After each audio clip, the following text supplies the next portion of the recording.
beyond the night, we will be together. Wow, good morning, my friends, viewers out there. Welcome to G9ijaTV newspaper headlines this morning. Today is Wednesday, 13th March 2024. I'm your host, Dr. Champion. I'm sure you had a wonderful night, and of course, if you don't have a smile on your face, please do, because things will always get better. Nigerians are very optimistic people, and with G9ijaTV newspaper headline, you always stay informed, stay ahead of the curve with trending news. And today we have a few top stories that made the headlines. Wow, interesting ones, I must say. And today we're starting with something very interesting from the Punch newspaper. Okay, the headline: budget padding controversy. Ranking senators get 17 billion naira constituency votes. Ningi suspended. I take that headline again: budget padding controversy. Ranking senators get 17 billion naira constituency votes. Ningi suspended. Now the news in detail. Fresh revelations at the Senate plenary on Tuesday, 12th March 2024, indicated that ranking senators got 500 million naira each for their constituency projects in the 2024 budget passed by the National Assembly. According to the Senate rules, any lawmaker who has spent at least a term in the House of Representatives or Senate is considered a ranking senator. On the list of senators in the 10th Senate, at least 34 of them are ranking. With the revelation at the plenary on Tuesday that senior senators get 500 million naira each, the ranking senators must have gotten a total of 17 billion naira as their constituency projects votes. Wow.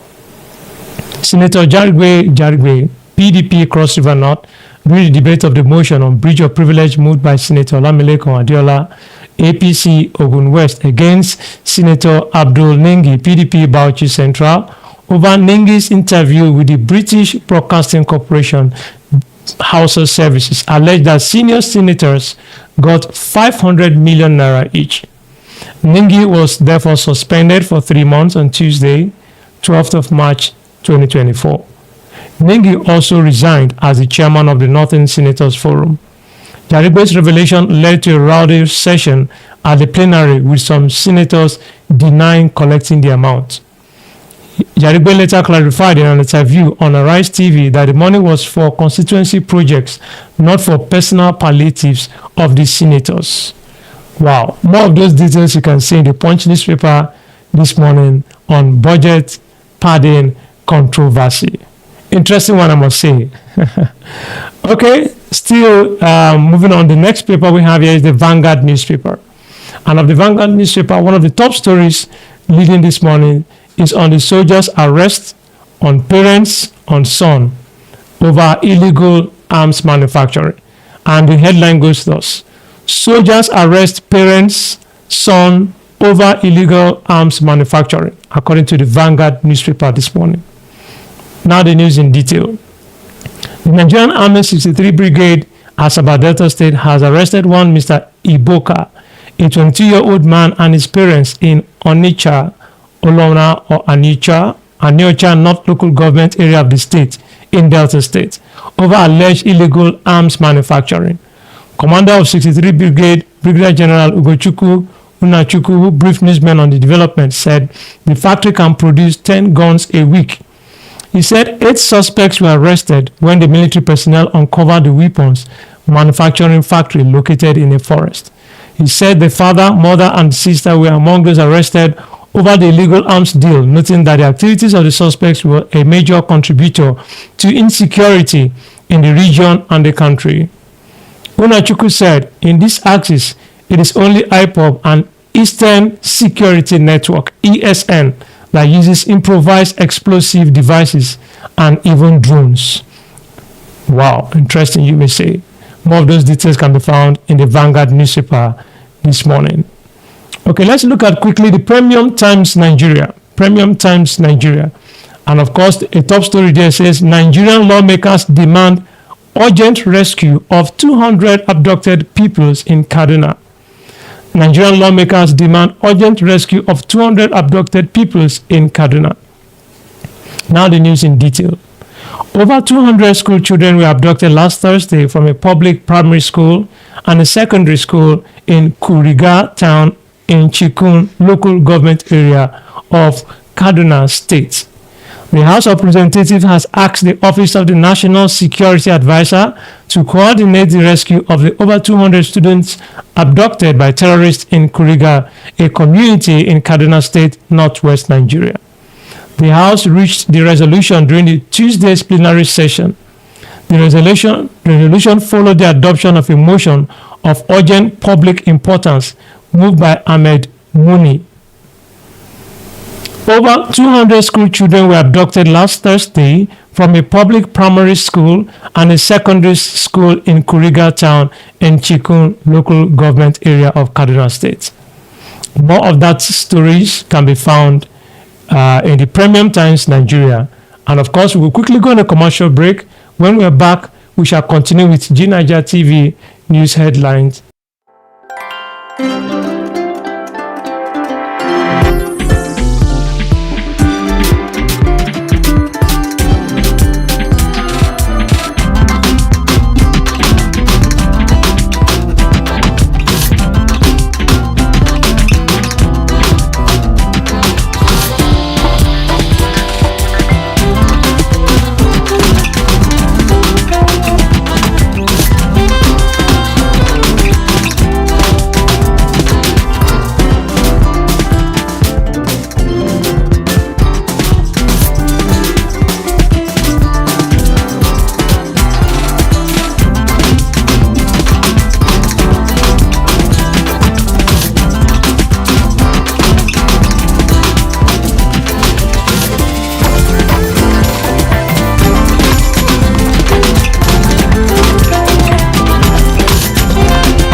Monarchs can't be disregarded as they are vital entities in the society.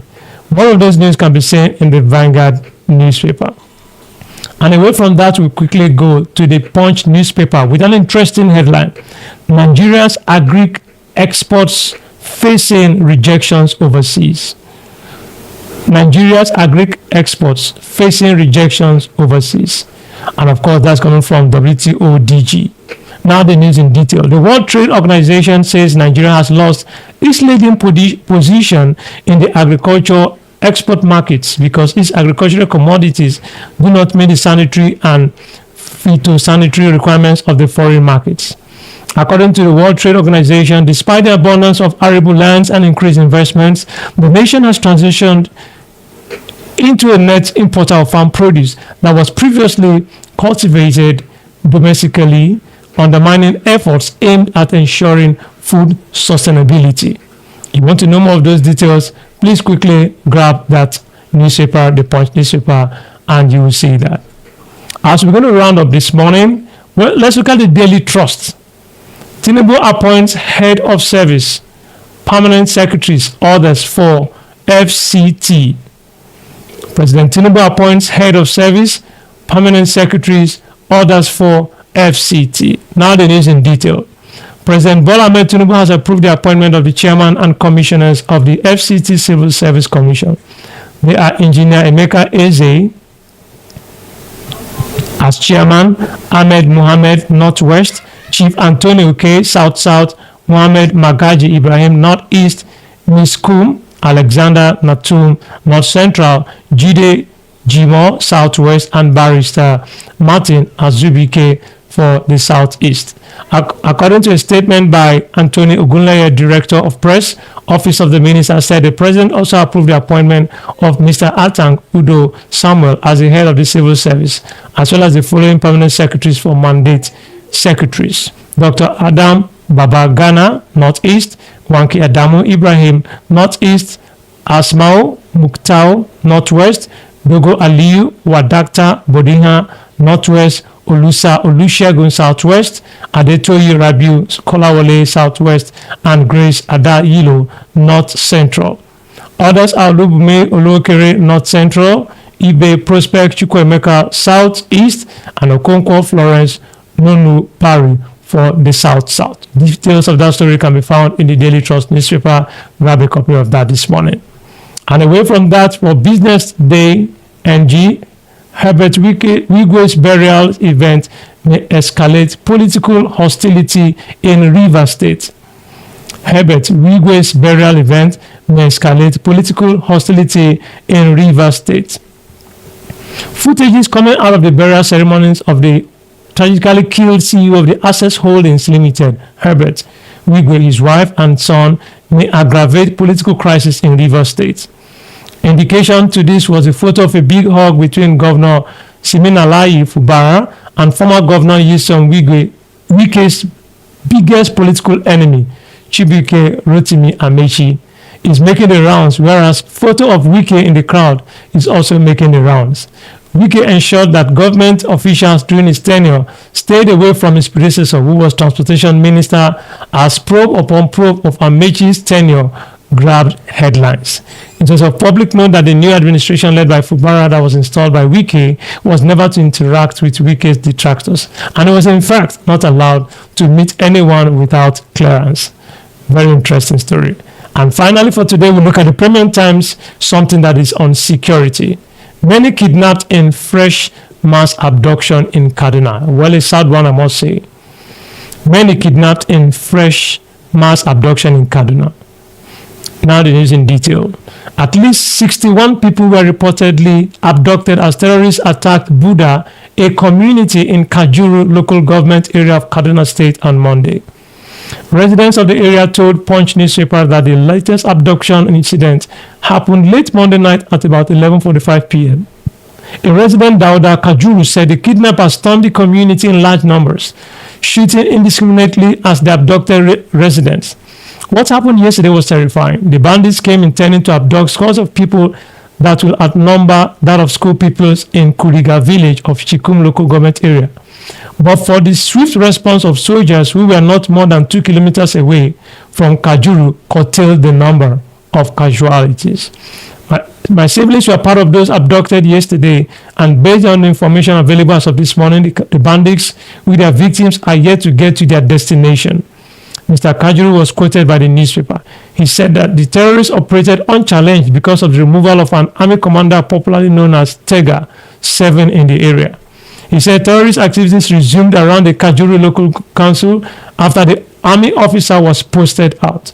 Another resident, Lawal Abdullahi, whose wife was among the victims, also confirmed that 61 people were abducted in the late night incident. Mr. Abdullahi said the victims in the Monday attack included women, children, and a nursing mother. The attack came days after terrorists invaded a public school in Kuriga and abducted over 287 school children in the state. What a sad one, I must say. But with that current and final newspaper headline, we are rounding up today's newspaper headline for Wednesday, 13th March 2024. Of course, you want more details of what we have brought to you this morning, please grab a copy of those newspapers and see for yourself details that will interest you. They say to be informed is better to be deformed. And with G9ijaTV, you can always stay informed and stay ahead of the curve. Wishing you a wonderful day ahead. And it's midweek, happy midweek. And of course, prepare for a wonderful day ahead. I'm still your host, Dr. Champion, and thank you for watching G9ijaTV Newspaper Headline this morning. Bye for now. All that I want is your love. Oh baby, I'm so addicted to